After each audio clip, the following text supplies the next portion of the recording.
Downtown Radio News at 9, Jimmy Delargy reporting. Secretary of State Humphrey Atkins and Euro MP Reverend Ian Paisley have condemned the murder in North Belfast this afternoon of the Assistant Governor of Crumlin Road Prison. Here's Eamon Malley. Edward Jones, a 60-year-old father of 10 children, was shot dead at the wheel of his Ford Escort car at the junction of Clifton Park Avenue and Crumlin Road.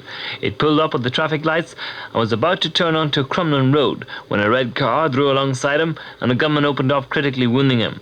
He was dead on arrival at hospital. A passenger in Mr. Jones's car escaped injury.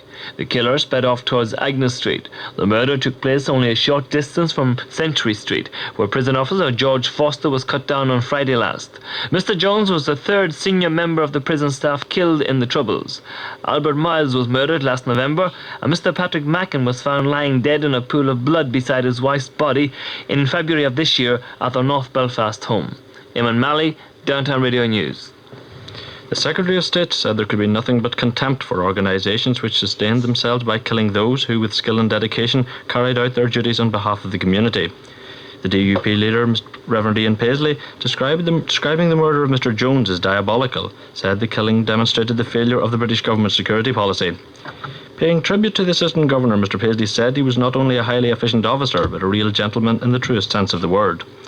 Presbyterian chaplain to Crumlin Road Prison, the Reverend William Vance, said Mr. Jones was respected and loved by prison staff and was the friend and confidant of many.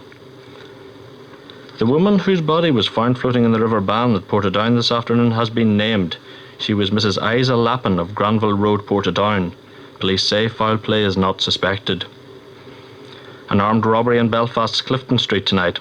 2 youths, one brandishing a pistol, burst into Cray's confectionery shop and, after holding staff at gunpoint, snatched the takings from the till.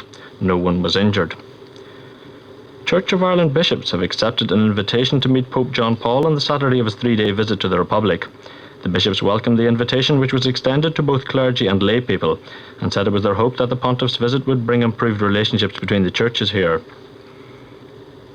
A judge has jailed 2 members of the UVF for life after they admitted murdering a man as he slept in bed beside his wife in Rathcoole. Ivan Little reports. The judge described the murder of 26-year-old Robert McCullough as cold-blooded and callous. The court heard that 19-year-old William McCartney from Mount Vernon Gardens and 28-year-old Andrew Hamilton McAllister of Highburn Crescent had broken into a house at Rathmore Drive along with the gunman who shot Mr. McCullough as he lay sleeping in December 1977. A third man, 31-year-old William McAllister of Merview Street, who admitted driving the getaway car, was jailed for 10 years on a manslaughter charge. All 3 admitted being members of the outlawed UVF. Ivan Little, Downtown Radio News. Finally, a fuel tanker has spilled diesel oil onto a stretch of a road in South Belfast. The section of the Upper Malone Road from New Forge Lane to Finicky Road South has been made treacherous by the leak, and motorists are asked to avoid the area. Traffic has been diverted at the Finicky Road South Upper Malone Junction and the Malone Road Balmoral Avenue Junction.